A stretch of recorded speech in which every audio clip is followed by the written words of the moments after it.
छत्तीसगढ़ के संस्कृति ला देखे बर सुने बर हमारे यूट्यूब चैनल लकी स्टूडियो सलोनी ला लाइक करो, सब्सक्राइब करो, शेयर करो। धन्यवाद।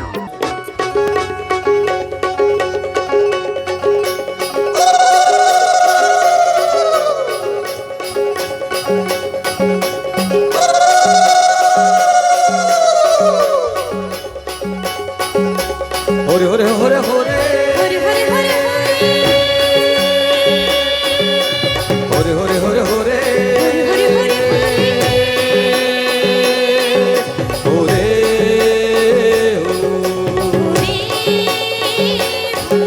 होरे होरे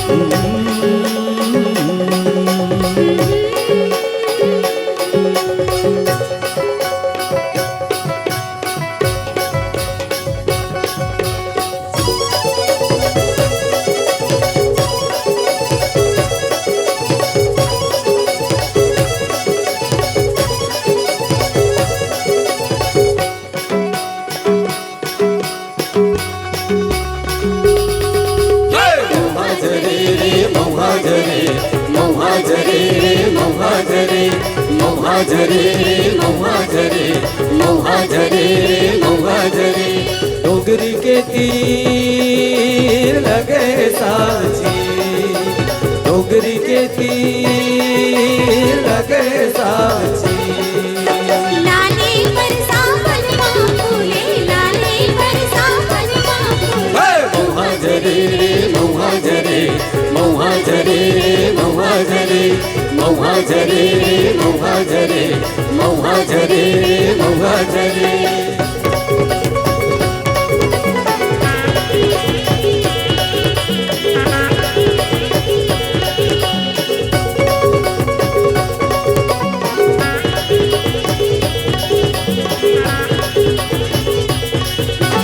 सनसना सनसन सनन बहे पुरवाए। चर चरर चरर चरर पाना चल रहा है।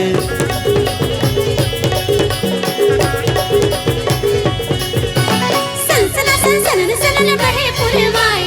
चर चरर चरर चरर पाना चल रहा है। नजर घुमा के देखे लंबर थे, नजर घुमा के देखे लंबर थे। कौन हा पाछू खड़े मौहा जरे मौहा जरे मौहा जरे मौहा जरे मौहा जरे मौहा जरे मौहा जरे मौहा जरे।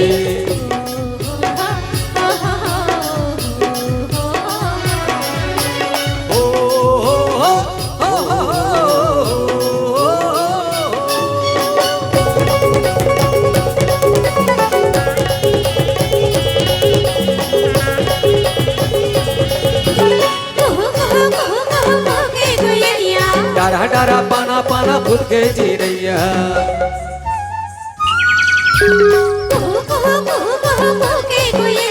डारा डारा पाना पाना खुद के जी रैया। देखा तिरमलहार बड़ झूमर थे, देखा तिरमलहार बड़ झूमर थे। अरे नाचे के मना करे मौहा जरे मौहा जरे मौहा जरे मौहा जरे मौहा जरे मौहा जरे मौहा जरे मौहा जरे।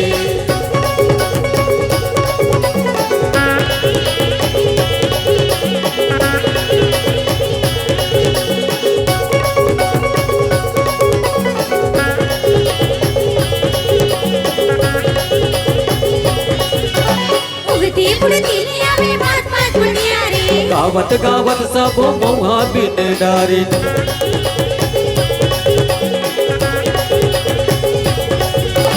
उगती पुड़ती में बात बात बढ़िया रे। गावत गावत सब मौहा बिन डारी। संझा होते है मेरा धरते, संझा होते है मेरा धरते। अरे कन्या मटकावत चले रे मौहा जरे मौहा जरे मौहा जरे मौहा जरे मौहा जरे मौहा जरे मौहा जरे मौहा जरे।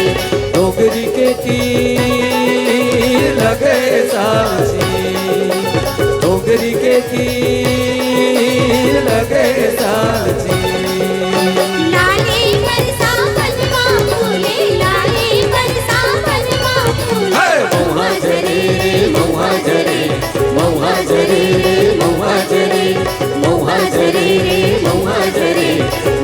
झरे